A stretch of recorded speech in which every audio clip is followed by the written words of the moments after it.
Assalamualaikum warahmatullahi wabarakatuh. Oke, jumpa lagi dengan saya Bagus Seputro, petani desa. Ya, lama gak bikin video karena sibuk ya. Minta maaf sama teman-teman, ini sibuk terus ini. Jadi baru ada waktu kita akan ini ya. Kita akan apa ya? Berbagi ilmu bagaimana sih mendapatkan perkawinan silang ya, perkawinan genetik antara benang sari dari benang sari A ke benang sari B. Jadi kita cari yang paling termudah ya, bagi saya paling termudah dan insya Allah efektif. Oke, kita cari ini dulu ya, dari contohnya dulu ya. Ini jambu air Salda 02, perpaduan antara jambu air Dalhari dengan MDH 02 ya.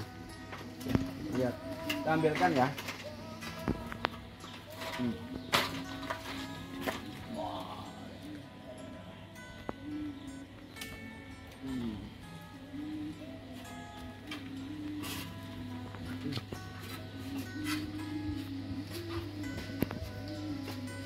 Nah,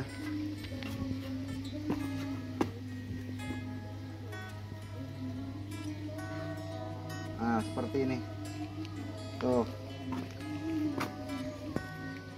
lihat. Nah, ini nggak begitu dirawat ya, tuh lihat cantiknya ya. Nah, ini untuk tingkat kemanisannya dia sudah naik tinggi ya, di sekelas ini MDH, cuma dia tingkat kemanisannya sama, tetapi berbeda ininya ya, berbeda sensasi rasanya. Dia ada asamnya sudah. Ini berbeda dengan Salda 01 ya, ini Salda 02. Tuh, hampir semua selama saya buka jambu air Salda 02 dia sudah tidak berbiji. Itu kelebihannya. Nanti saya akan jelaskan bagaimana sih mendapatkan varietas baru gitu ya, varietas baru dari lihat, merahnya juga tidak tembus ke dalam ya, hanya di luar saja loh. Tapi cantik merahnya merah tajam. Jadi seperti itu ya. Oke, kita taruh dulu.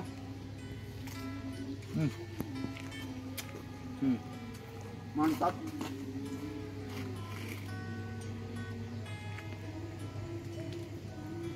Nah, itu contoh dari jambu air yang sudah berubah genetik. Jadi sudah terjadi perkawinan silang, tapi bukan tempel ya. Tempel itu menurut saya dia tidak akan terjadi perkawinan silang. Adapun terjadi perkawinan silang itu hanya 0,005%, 1% aja nggak nyampe gitu ya, 0,005%. Jadi dia bisa kembali ke ini ya, kembali ke induknya. Jadi ketika dia berbuah sekali, 2 kali, 3 kali, dia akan kembali ke genetik induknya, genetik entres atas. Jadi seperti itu. Jadi kalau kita mencari perubahan genetik bukan sambung, kecuali 10 tahun yang akan datang, 20 tahun yang akan datang. Contoh nih, sambung sekarang, setelah itu entresnya lagi disambung lagi di apa namanya, di rostok yang lain, nanti sambung lagi beberapa tahun kemudian, entah 10 tahun, itu sudah akan berubah genetik. Jadi butuh berkali-kali kawin.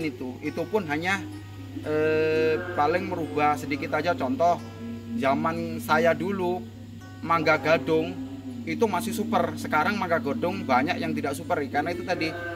Jadi entresnya dipindah sampai berpuluh-puluh tahun. Jadi akhirnya sekarang cari mangga gadung itu nggak semua bagus gitu.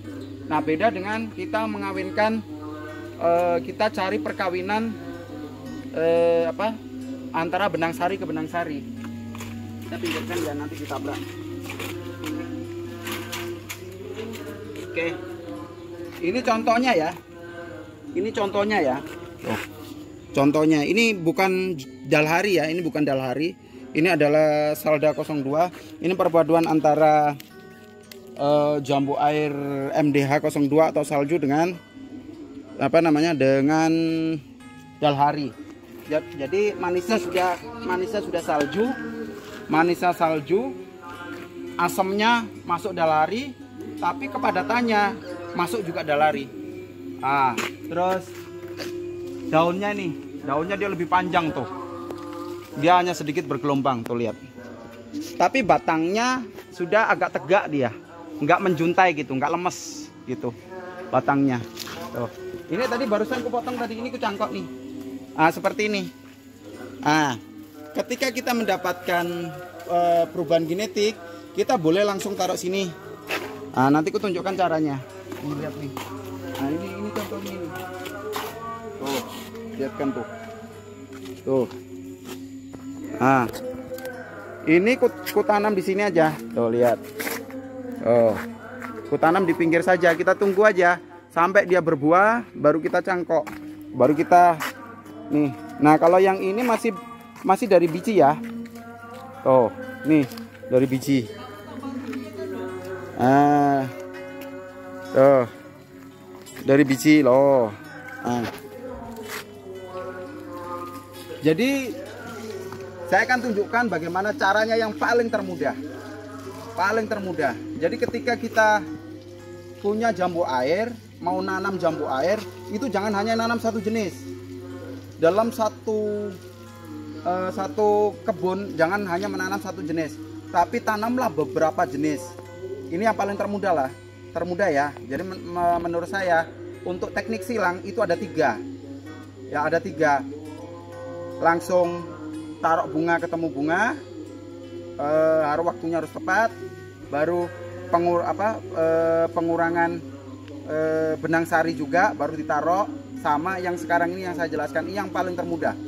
Jadi ketika kita nanam jambu, itu usahakan jambu itu ditanam berbagai macam jenis.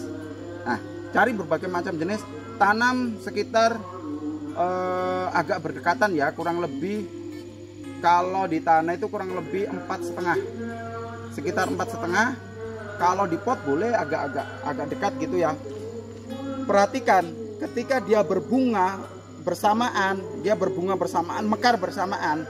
Nih yang harus digarisbawahi, mekar bersamaan itu antara jambu A dengan jambu B ini sekitar 5% dari seluruh pohon itu pasti ada yang berubah genetik. 5%. 1,5 sampai dengan 5% itu ada yang berubah genetik. Tapi kita nggak tahu yang mana. Makanya ini saya jelaskan nih. Jadi ketika yang satu berbunga baru pecah bunga, mekar bunganya itu pas bersamaan gini. Pas bersamaan gini. Dan itu kemungkinan 5% akan terjadi perkawinan genetik alam. Nah, di situ kita pantau mana yang jambu mana yang berubah genetik dari rasa, bentuk buah, dan warna. Ketika dapat 1 atau 2, itu Anda sangat beruntung sekali.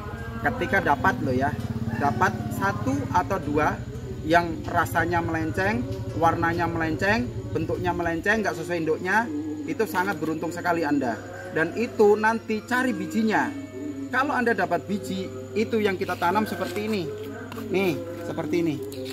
Nah, kita tanam ini masih dari biji ya. Tuh. Ini masih dari biji. Ini baru usianya baru sekitar berapa ya? Ini mungkin sekitar 9 bulanan ini. Karena ini ditaruh di naungan kemarin kan jadi kurang maksimal. Makanya aku taruh sini. Barusan tadi kumbida taruh sini. Kalau teman-teman nggak ada tempat, teman-teman boleh taruh seperti ini aja, tapi agak dijarak ya, sekitar 1 meter, dikasih polybag yang agak gede, baru biarkan dia hingga besar sampai dengan 3 tahun baru dicangkok. Jadi seperti itu. Ini sekitar tadi itu 1 2 3 4 5 6 7 8 9 10 11 12 13. Ini 13 ya. 13 ditambah ini lihat nih. Nih. Nih 15. Ini banyak sekali nih. Ini aja 2. 15, 16, 17, 18, 19. Ini aja saya punya 19 belum yang sini. Nah, ini saya calangkan balik ya. Saya terangkan kembali.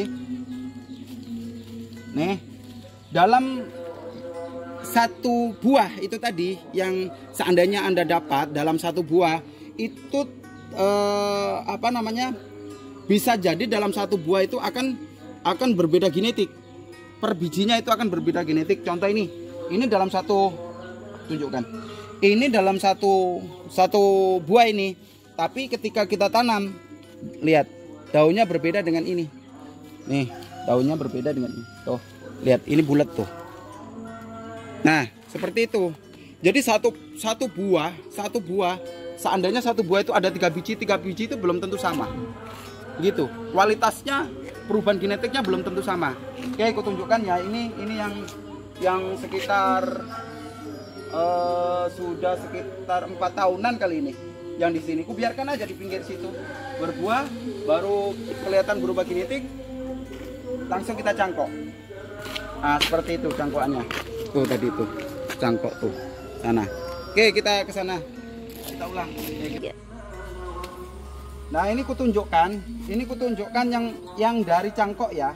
Jadi habis kita tanam nih, sekitar 3 tahun kemudian atau 4 tahun kemudian berbuah atau tidak berbuah, langsung aja cangkok. Karena akan kita pindah. Nah, syukur-syukur kalau sudah berbuah, kita sudah tahu ininya perubahan genetiknya gitu loh. Nah, kita lihat ini ya. Ini biji yang saya dapat ini semua dari biji dari jambu air salju atau MDH. Kenapa saya suka MDH? Karena MDH itu yang pertama dia cepat berbuah, yang kedua dia itu manis. Jadi yang ku cari manisnya, tetapi MDH kekurangannya satu. Kekurangannya MDH itu adalah warna dan rasa yang tidak ada asamnya. Itu menurut saya ada kekurangannya di situ. Jadi warna kurang bagus, rasa kurang bagus. Gitu. Sama satu lagi kepadatan. Tuh, makanya karena saya ngejar manisnya juga, makanya saya ini semua ini.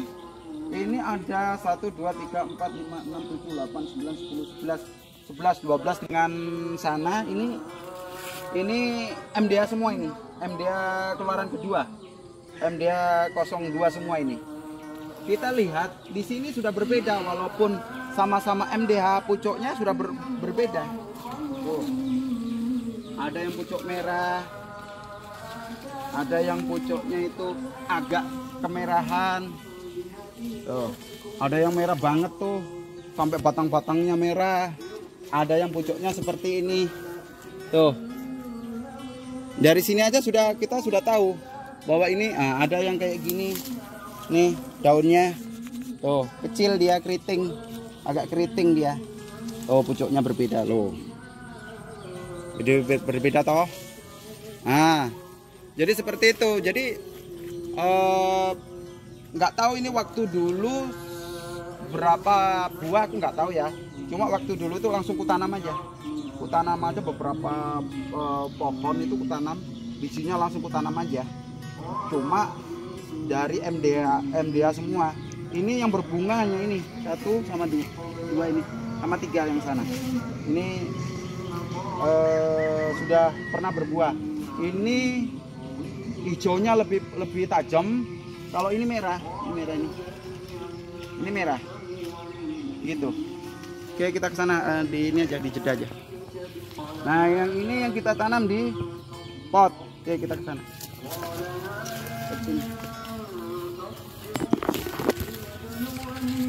Nah, ini. Nah, kalau yang ini sistemnya kita tanam. Kita biarkan besar. Ini kira-kira sudah 2 tahun lebih nih. Ini belum kita lakukan pembungkusan.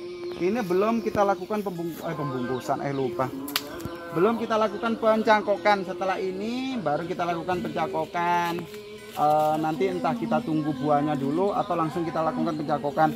Yang sebelah sini saya lakukan pencangkokan langsung. Kita lihat sini. Nah ini nih. Tuh, nih. Lihat nih. Dia belum pernah berbunga, tapi saya sudah lakukan ini. Mau saya lakukan pencangkokan ini di sini. Nah, ini karena ini usianya sekitar 2 tahun. Kalau kita perkirakan itu dari 2 tahun, kalau perkirakan dari biji itu berbuah 5 tahun, berarti nanti ketika kita cangkok, kita turunkan di bawah itu sekitar 3 tahun akan berbunga. Jadi seperti itu. Mungkin itu aja ya. Apa ya? Singkat dari saya, video singkat dari saya. Semoga bisa menambah wawasan untuk Anda semuanya, karena ini sangat penting sekali gitu loh. Menurut saya ini sangat penting sekali. Kenapa? Karena kalau nggak kita pecinta ini ya, pecinta buah, petani, kalau nggak petani siapa lagi gitu loh. Karena apa? Karena menurut saya ini banyak yang ini ya, banyak yang mungkin ijazahnya itu sarjana pertanian, bahkan S2, bahkan sudah profesor. Tapi anehnya kita ini masih kalah gitu loh, masih kalah dari negara-negara lain gitu loh. Padahal kita ini tanah kita ini luas gitu, tanah kita Indonesia ini luas. Jadi bagaimana kita ini bisa apa berkontribusi untuk negeri ini ya dengan apa yang kita bisa gitu loh. Kalau kita bisa, walaupun saya ini dari backgroundnya pendidikan saya dari SMK, tapi insya Allah untuk pertanian khususnya jambu air, untuk utamanya jambu air, saya akan insya Allah saya akan usahakan menelurkan apa namanya, menelurkan produk-produk asli Indonesia, perubahan genetik Indonesia itu hingga mencapai untuk pertama saya target 20 jenis. Yang Anda lihat tadi itu sudah lebih dari 30 jenis. Tetapi untuk perubahan yang aslinya kita nggak tahu nanti jadinya berapa. Karena saya sendiri sudah punya 4. Yang 3 itu nyari asli Borneo, yang 4 itu perubahan genetik. Nanti tambah yang sudah buah ini sudah kelihatan 3, jadi 4, 7 sudah 10. Jadi mudah-mudahan nanti kedepannya saya bisa menelurkan ratusan hanya dalam saya sendiri aja. Nanti mungkin kedepannya saya akan terangkan bagaimana sih ini ya, mendapatkan satu orang bisa mendapatkan ratusan, karena menurut saya ini waktunya nggak cukup ya, karena sudah hampir gelap. Mungkin lain waktulah aku jelaskan bagaimana kita bisa menelurkan satu orang menelurkan ratusan varietas. Oke, itu aja sementara dari saya. Semoga yang saya sampaikan ini bermanfaat, karena kita saling ini ya, saling bukan saya pintar tapi kita saling belajar gitu ya, mencari ilmu, sama-sama menimba ilmu. Jadi kalau saya punya ilmu walaupun hanya sedikit ya saya sampaikan gitu ya, karena ini lama sih nggak pernah saya sampaikan, untuk sekarang saya sampaikan. Oke, itu aja ya sementara dari saya. Assalamualaikum warahmatullahi wabarakatuh.